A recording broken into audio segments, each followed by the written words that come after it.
Maniwala kang si Papa God ay nasa tabi mo at Papa God is really watching you.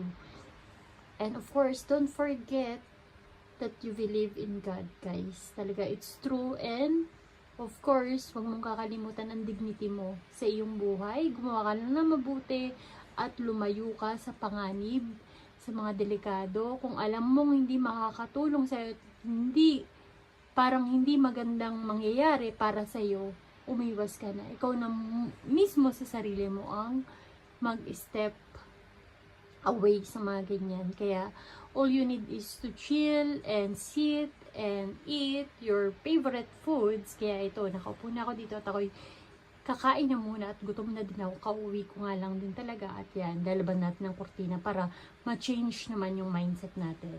And it's too cloudy today. Madag-im ngayon. Thank you for watching. I hope you love it.